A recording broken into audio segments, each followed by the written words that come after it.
Assalamualaikum warahmatullahi wabarakatuh. Bismillahirrahmanirrahim. Ashhadu an la ilaha illallah wa ashhadu anna Muhammadar Rasulullah. Allahumma salli ala sayyidina Muhammad wa ala ali sayyidina Muhammad. Rabbi syrah li sadri wa yassir li amri wahlul 'uqdatam min lisani yafqahu qawli. Amin. Bismillahirrahmanirrahim. Salam hormatku, salam santunku buat para pecinta channel Uripe Allah ini. Semoga kita semua senantiasa diberi petunjuk oleh Allah Subhanahu wa ta'ala. Amin ya rabbal alamin. Alhamdulillahirabbil alamin. Kita melanjutkan episode yang terdahulu tentang surat Al-A'raf ayat yang kedua, yang artinya inilah kitab yang diturunkan kepada Muhammad, maka janganlah engkau sesak dada karenanya, agar engkau memberi peringatan kepada peringatan dengan kitab itu dan menjadi pelajaran bagi orang-orang yang beriman. Maksudnya orang-orang yang sudah mengenal diri manusianya, maka ia akan mengenal Tuhannya. Man arafa nafsahu faqad arafa rabbahu.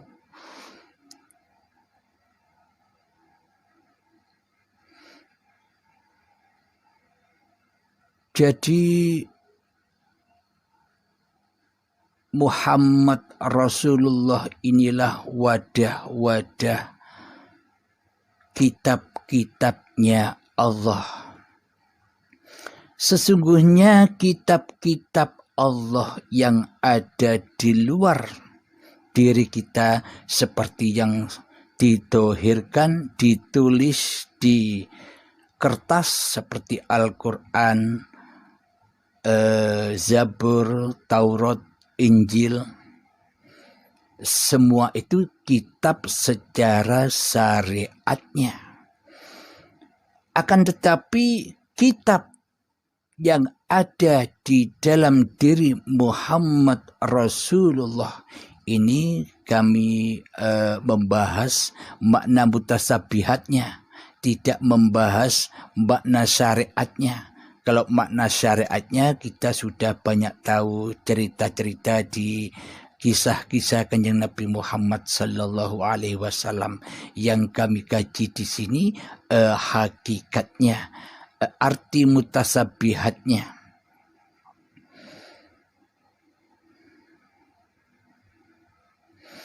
Jadi hakikat kitab di sisi Allah itu ya hidup dan badan inilah kitabullah.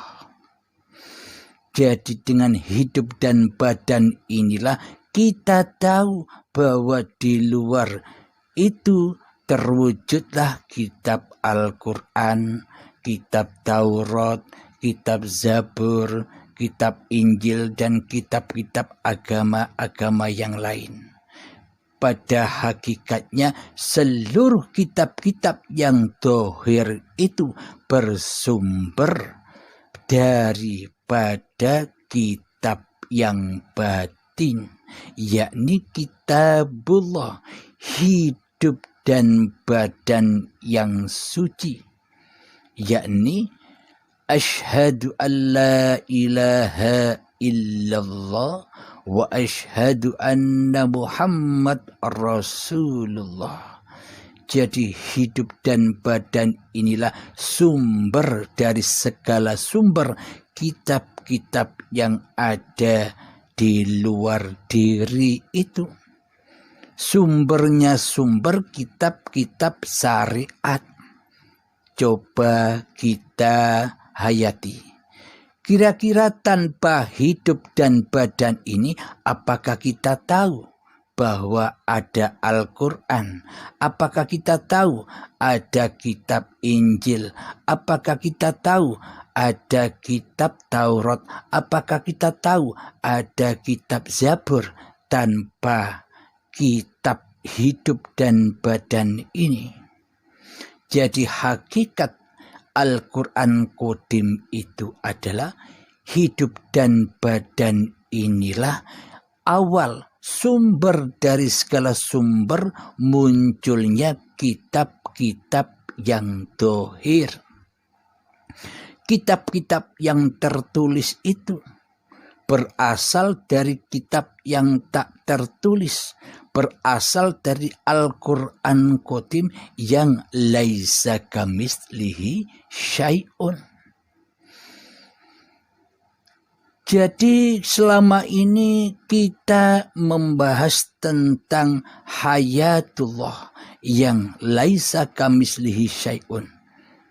Jadi kita selama ini terbius dengan laisa kamitslihi syai'unnya saja. Kita tidak bisa menyaksikan apa yang telah diwujudkan, apa yang telah diciptakan oleh yang laisa kamitslihi syai'un.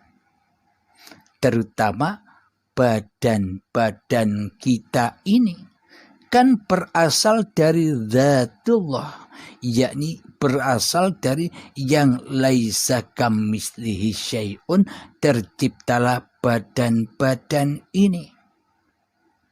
Tanpa yang laisa kamitslihi syai'un, maka tak akan ada badan-badan ini. Ini kitab yang pertama. Jadi dengan adanya badan inilah kita bisa menyaksikan kitabullah, yakni alam semesta inilah hakikatnya kitabullah. Alam semesta, seluruh alam semesta, seluruh sesebutan-sesebutan, seluruh makhluk-makhluk yang disebut-sebutan, itulah kitabullah. Itulah pagelarannya Allah. Jadi apa yang kita saksikan selama ini hanyalah bioskop-bioskop saja yang tak akan pernah wujud, yang tak akan pernah nyata bila tak ada Al-Quran Qadim, bila tak ada hidup dan badan ini. Jadi tanpa badan kita ini, tanpa hidupnya Allah, kita tak akan pernah bisa menyaksikan ayat-ayat Allah yang ada di dalam kitabullah ini. Di dalam alam semesta inilah seluruhnya ayat-ayat Allah. Bagi siapa? Bagi Muhammad Rasulullah, bagi orang-orang yang sudah kembali menjadi khalifatullah, menjadi wakil-wakil Allah, karena sudah dituhani oleh Allah. Karena selama ini kan kita seolah-olah saja bertuhankan Allah, tapi dalam hati kita bertuhankan kepada hawa nafsu kita sendiri bersama sekutu iblis dan setan yang nyata.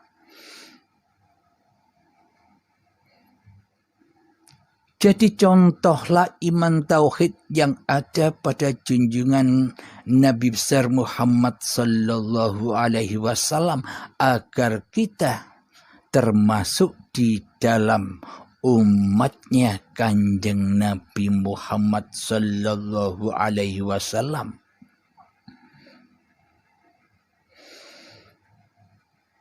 Dan iman yang seperti Kanjeng Nabi Muhammad itulah yang selalu hatinya mentauhidkan Allah, yang selalu hatinya mengesahkan Allah daripada mentauhidkan dan mengesahkan diri Muhammadnya di hatinya. maka itulah pelajaran bagi orang-orang yang beriman. Yang pada artinya di dalam surat Al-A'raf ayat yang kedua, inilah kitab yang diturunkan kepadamu Muhammad, maka janganlah engkau sesak dada karenanya, agar engkau memberi peringatan dengan kitab itu dan menjadi pelajaran bagi orang-orang yang beriman. Hakikatnya seluruh manusia itu tercipta dari Nur Muhammad.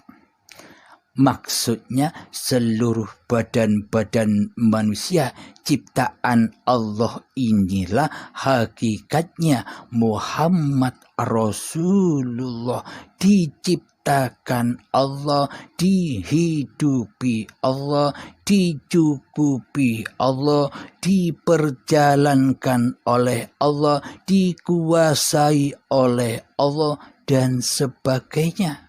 Tapi pada hakikatnya sangat amat langkah orang-orang yang ditunjuki makom yang seperti demikian. Hanya orang-orang pilihan sajalah yang ditunjuki oleh Allah. Hanya orang-orang yang dikehendaki sajalah yang dipilih oleh Allah.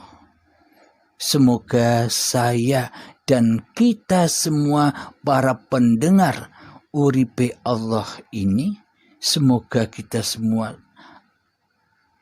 berada di dalam hidayah dan petunjuk Allah Subhanahu wa ta'ala. Jadi bila di dalam dunia ini mangkana fi hadhi a'ma, barang siapa di dunia ini buta mata hatinya,